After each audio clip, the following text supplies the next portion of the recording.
Hello, everybody. This is Dr. David Jockers, and today we're talking about 5 ways to measure your ketones. So, of course, we're talking about the ketogenic diet, which I'll dive into in this webinar here. But we're really going to go over how to measure your ketones, how to know if you're in ketosis or not. So let's jump into this exciting topic.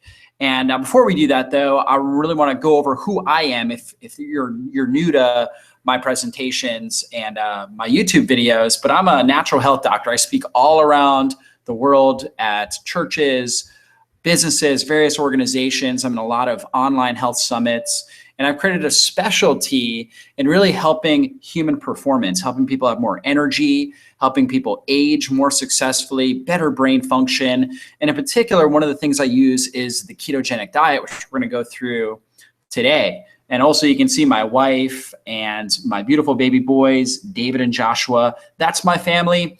Other than natural health, that's my passion, is my family. And then just, really living the best life I possibly can and honoring God with my body and my life. And so let's jump into what a ketogenic diet really does and the benefits and why somebody would want to go about ketogenic diet, because it is a restrictive diet. And so why would somebody want to do that? Well, here are some of the major benefits. Number one, reduces inflammation. We know inflammation is the underlying marker in every degenerative disease. So we're thinking things like heart disease, cancer, diabetes, Alzheimer's, Parkinson's, autoimmune diseases. Inflammation is the underlying marker. So the ketogenic diet is the most advanced nutrition plan to reduce, downregulate inflammation in our body and help our body to heal and repair. It also helps improve our fat burning capabilities. In fact, it will take us from a sugar burner into a fat burner. Amazing for the brain, helps with mental clarity and sharpness. Ketones have been shown to help support brain function, particularly by providing an alternative fuel source to sugar, and also to help regenerate neurons. So it's one of the most exciting areas where people with dementia and Alzheimer's are seeing remarkable breakthroughs by following a ketogenic diet. It also helps with energy. I know for myself, I love the mental clarity, the sharpness, and the energy I experience. My skin is great following a ketogenic diet, because again, it reduces inflammation. So the aspect of reducing inflammation, our skin is very, very subject to inflammation and oxidative stress from the environment as well as from the inside out. And so when we follow an anti-inflammatory lifestyle using things like the ketogenic diet, it's going to clear our skin out. We reduce cravings. A great thing about a ketogenic diet is it's not like you're definitely restricting your diet. You're not eating high carbohydrate foods, but after a few days, you really don't crave them. You don't have these sugar cravings, unlike low calorie diets or low fat diets or things like that, where you have tons of cravings and it just feels like torture. It's not that way with the ketogenic diet. Mitochondrial biogenesis. I love this topic. It's about the formation of new mitochondria in our body. It's very exciting because mitochondria produce the energy within every cell of the body. And so the more mitochondria we have, the better energy production, the better our body handles oxidative stress, the better we age, the more successful we age. So we want that component, and ketogenic diet really comes through for us in that area.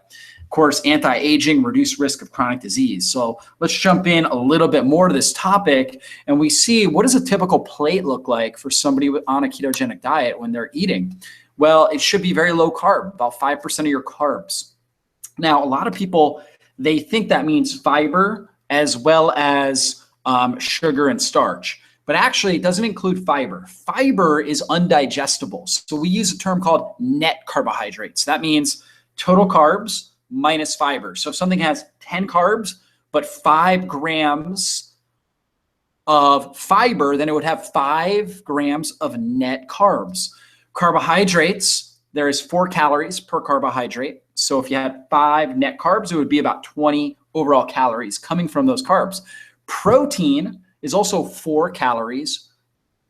So if you had 20 grams of protein, it would be basically 80 calories coming from the protein. And then fat, for every gram of fat, there's 9 calories. So if you had something like 20 grams of fat, now you've got 180 calories there with the fat. So you look at kind of a typical meal, it should be around 60 to 80% fat. So the typical plate's going to be about 75% of your calories coming from fats. So if we had something like 1,000-calorie meal, then 750 calories are going to come from fat. So if we do the math there, 750 divided by 9, I mean, that's going to be roughly somewhere around 80 grams of fat altogether. Then you're looking at 20% from protein. So 20% is about 200 calories. So what does that look like? We're looking at about 50 grams of protein in there. And then about 5% coming from carbs. So that's 50 calories out of that 1,000-calorie meal coming from carbs. What does that look like? That's going to be, so 50 calories. That would be basically 12.5 grams of carbs in that meal, net carbs. So that's kind of what it looks like to follow this sort of a plan. So what would a meal that would have about 50 grams or so of protein, 90 grams of fat, and that's a lot. I mean, this is not for everybody. That's a big meal, 1,000-calorie meal. But if you were going to do this, what would that look like?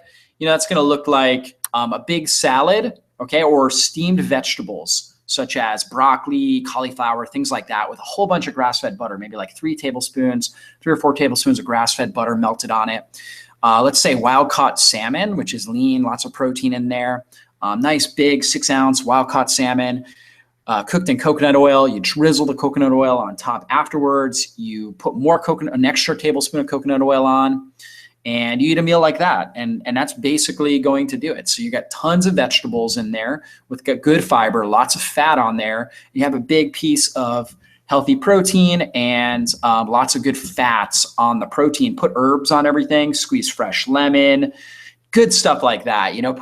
Put lemon is great. Apple cider vinegar is also good. Lime, because they add citric acid, which helps to break down the protein in the vegetables, make it more digestible for the body. It also helps stimulate digestive juice production, stomach acid, bile, and you need a lot of bile for all those fats, and then pancreatic enzymes. So do something along those lines. Use the lemon, lime, or apple cider vinegar. Lots of herbs on everything, basil, oregano, thyme. Things that smell good and taste good are going to help enhance those digestive juices. In our society, we don't use enough herbs and enough things like lemons and limes, and enough of these more bitter tasting tonics like apple cider vinegar or ginger or things like that help stimulate digestive juice production. So that will help with the overall digestibility of the meal. So that's kind of what that would look like. Now, following ketogenic diet, good idea is actually to use something like an MCT oil or something like that. You can put it in coffee or something along those lines, or even just take a teaspoon or tablespoon of that or coconut oil throughout the day. So you just get extra fats without really any protein or carbohydrates. So that can also be another great way to keep your body in ketosis. So let's jump in a little bit more to help you understand ketosis. We know that when we eat bread or starch, basically the pancreas produces insulin. Insulin takes sugar, the glucose, into the cell, produces energy. On a ketogenic diet, we're on this high-fat, low-carbohydrate diet. So instead, our blood sugar drops. So our body needs an alternative fuel source. So what happens is it starts to mobilize these triglycerides, which travel to the liver and produce ketones for energy. And then our body gets good. It upregulates some of the lipase, basically these lipase enzymes that help to metabolize and break down fatty acids and utilize them and basically produce them into ketones. So body gets better and better and better at that whole process. And we get better at burning fat. So we become a fat burner. And that's really the goal there. So what are 5 ways to test our ketones? Well, here are the ways. Number 1, blood ketone meter. So this is the most common way, or it's really in a sense, the gold standard way, I should say. But I like all 5 of these are great. And I'm going to talk about each one as we go through this. But you have the blood ketone meter, you have the Ketonix breath tester, you got the urine ketone strips, and you've also got testing your blood glucose, which cool thing is you can get the Precision Extra ketone and blood glucose. So you can actually see your blood glucose and your ketones at the same time. So that's kind of the same test if you get the right machine.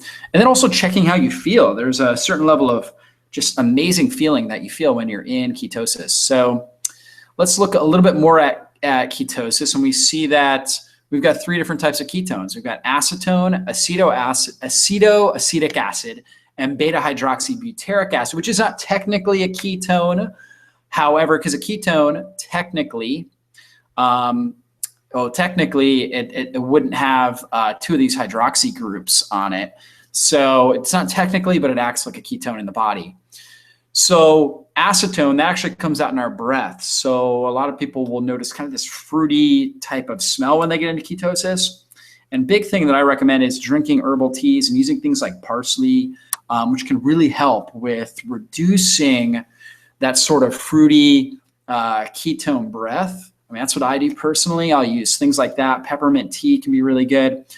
Putting a little peppermint in your water can be really, really helpful. Munching on fennel seeds, really, really good idea to help freshen up your breath. Rosemary can also be very good. That will help with that. But that's actually what we exhale. That's the ketone that we exhale. The acetoacetic acid is what comes out in our urine. So if you're using urine strips, that's what you're testing. And then if you're testing blood, that's the beta-hydroxybutyric acid, which is what circulates around in our bloodstream. And that's what has the profound effect. That's where our body really metabolizes and utilizes. So when we're looking at nutritional ketosis, it really begins about 0.5. Most people in society are walking around about 0.1 ketones. Most people have a little bit of ketones, but it's like so small, they're really not using them for energy. Light nutritional ketosis begins around 0.5 to 1. Now you can really get into light nutritional ketosis in like 2 days. I mean, if you just start doing an intermittent fast or go on a ketogenic diet, your ketones should go up. And as long as you're not extremely metabolically damaged, your body should start to utilize some of those ketones for energy, but it can struggle. The optimal ketone zone is in this range of really, a lot of experts will say about 1.5 to 3.0. I say, if you get up over 1, that's great. That's a really great ketone zone. So basically, ketoacidosis is basically metabolic derangement. That's extreme disease, like people with type 1 diabetes or type 2, where they're completely non-responsive to insulin will get that. And that's usually when we're up around 20 to 25 millimoles per liter. And so you're not going to get there. So unless you've got a chronic disease, like maybe a type 1 diabetes, where you need to really closely monitor it, you shouldn't have an issue with that. So that's not the issue here. So let's go into this a little bit more. So breath meter, which is a really, really great way to test your ketones. In fact, this is the most non-invasive way, is the ketonics. Because I don't know about you, some people are pricking themselves all the time. I freak out every time I'm going to prick myself. I hate pricking myself. I don't like getting blood drawn. I freak out about that stuff. So I don't do that. And the other downside is that if you're testing your blood ketones, it can be expensive too. If you constantly are buying, the actual Precision Extra is about $30, but then you're constantly buying new strips, which can range from $2 to $4 and per strip. So I mean, it can get expensive. You keep testing. Whereas the ketonics is a large one-time cost. I believe it's somewhere between $149. I think it was $149 when I bought it, like 2 years ago. Might be $199, somewhere in that range. But it's just a one-time cost, and then you have it at your house, and you download a program that they give you, and then you've got, basically you can test forever, and you just blow into the ketonics meter, the breathalyzer, and it tests your breath acetone levels. So it's not the gold standard, which again is the blood beta-hydroxybutyrate levels, but it's still testing ketone production, and it gives you ranges, blue to green. Blue is no ketones, green is very mild levels, yellow is moderate, and red is high levels of ketones. So yellow to red is considered nutritional ketosis when we're in that range. Green would be very mild levels of mild nutritional ketosis. Blue is you're really not producing, you're still sugar burning mode. So I like the ketonics. It's you can look it up on their website, Ketonics. A lot of people will use because they're inexpensive, they'll use the keto sticks. So they'll go to the drugstore, you can get these, And these are urine ketone strips, and they will urinate on them and they'll get a number. And the issue here is a few things. Number one is that in the beginning, when you start going, for example, on a ketogenic diet, your body will produce ketones, but the key question is, are you utilizing the ketones? That's really the key question. And a lot of people will be urinating out moderate to large, and they think they're in ketosis. And that tells me that their body is producing ketones, but it doesn't really tell me that they're in ketosis. So that's a big factor. Plus, once you get into more of a stable ketosis, or your body gets better, so your body gets good over time as you're training it like this at being in ketosis. So even when you cycle out, you get good at getting back in because all your different fat burning enzymes are upregulated. So when you are in ketosis for a period of time and your body gets good at that, you're going to be utilizing the ketones. So they're not going to be as many spilling out into the urine. So it could be more small to moderate, and you're actually in a good range. Your body's actually utilizing the ketones. So you're not really getting the full reading from this. Plus, if you follow the superhydration principles that I teach in my Navigating Ketogenic Diet program, then you're also going to dilute the ketones, which could also cause you to have more small to moderate ketones. So ultimately, as you get into more of a stable ketosis and you're hydrating your body well, you shouldn't be noticing large ketones. You should be really more about small to moderate in that range. And so ultimately, I don't really think this is a great test right here as the urine ketone strips. I still prefer the breathalyzer, but definitely the Precision Extra, you can test your blood sugar and at the same time, your ketones. Now, blood sugar, typically when you're in ketosis, it's going to range between sometimes as low as 45, 50, all the way up to maybe 90. And you may still be in ketosis, even at around 90, especially when you wake up in the morning or right after exercise. Your ketone or your blood sugar typically is going to be higher because you have higher cortisol, and cortisol is a stress hormone that helps boost up blood sugar. So that can be normal. That can be a very normal thing. Now, here's the way to know if you're hypoglycemic or if you're fat or ketone adapted. This is really critical to understand this, because when you're hypoglycemic, that's a real dangerous condition. Whereas when you're fat adapted or keto adapted, that's actually a really healthy condition. So on your blood sugar might be the same. It could be the same for one person who's hypoglycemic as somebody who's keto adapted. And it might be, let's say your blood sugar is at 68. Now, in the medical system, they'd say, wow, you're hypoglycemic, because hypoglycemia technically is, I believe, a blood sugar under 80 milliliters per deciliter, or milligrams, I think it is, milliliters per deciliter, something like that. Fat adapted or ketogenic diet, you're oftentimes going to have your blood sugar under 80, and that's healthy. That's good. Now, your hemoglobin A1C, which is really a test of what the sugar levels look like in your bloodstream, and the glycation, meaning the sugar, the damage the sugar is doing to the red blood cell over roughly a 90 to 120 day period. Normally, when you're fat adapted, it should be lower. You should have less stress on the red blood cell. It should be around 4.5 to 5.2. If you're seeing it over 5.2 and particularly over 5.7, then that's a sign of reactive hypoglycemia, where this person's got their blood sugar going up and down and it's just not stable. Also, a hypoglycemic person will have sugar cravings, whereas a keto adapted person will not. They will not have sugar cravings. They will rarely be hungry. A hypoglycemic person can be irritable and tired. It's kind of that hangry experience where you're hungry and really angry. And that's a classic hypoglycemic individual, whereas a fat adapted, keto adapted person has a stable mood, lots of energy. Hypoglycemic, you're going to have trouble concentrating. You have hormonal imbalances. You may be diagnosed with something like adrenal fatigue, where you have chronic fatigue and chronic inflammation. So you're in pain oftentimes because of the inflammation. Whereas somebody that's fat or keto adapted has good, healthy hormones, healthy stress response. They feel really good. They don't have the pain. They have lower levels of inflammation, and they have great mental clarity.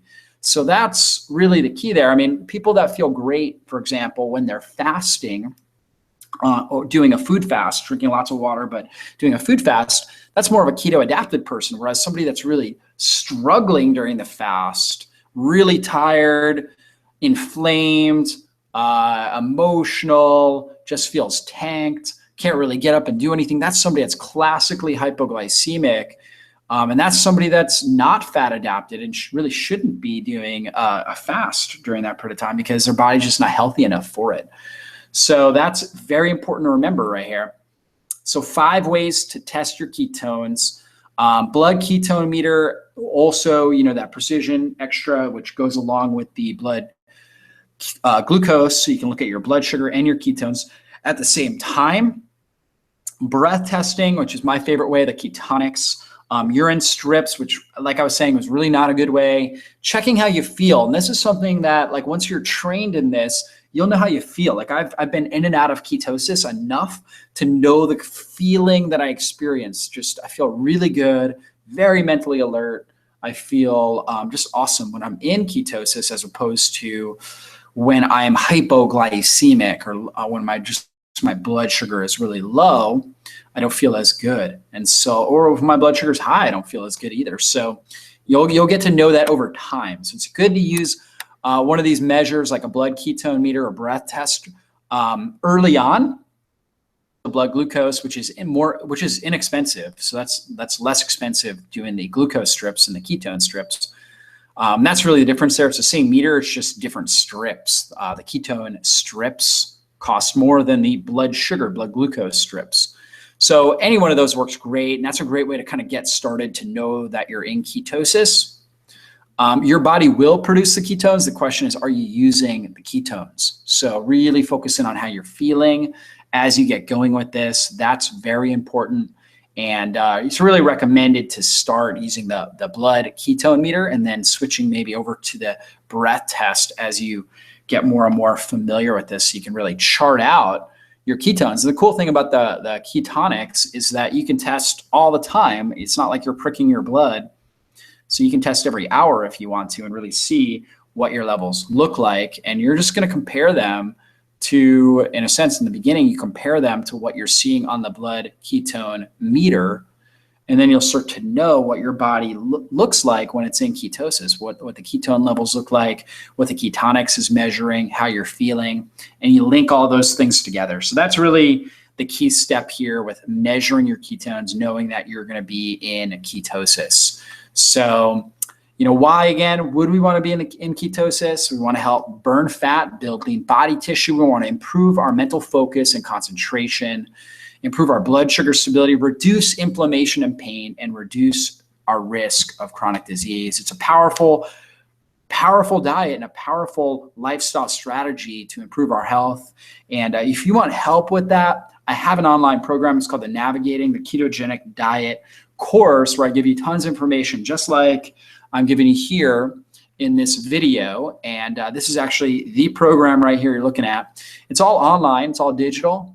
So you get it right, immediate download, where you get a recipe book, recipe guide, you get my manual on how to navigate the ketogenic diet, you get tons and tons of video trainings to really help you out with that, a quick start nutrition guide, a snack guide, really everything you need to be successful with the ketogenic diet. So if you want that program is typically $97 on my website on drjockers, drjockers.com. But because you listened this far into the program, I'm going to give you a special discount code. It is KETO50. So KETO 50. Now the key here is that the first letter, the K, is capitalized. Capital K, lowercase ETO 50. Put that in on the checkout as you're checking out, and you will receive a $50 discount. I hope you love the program, and I look forward to seeing all of you guys on a future online training.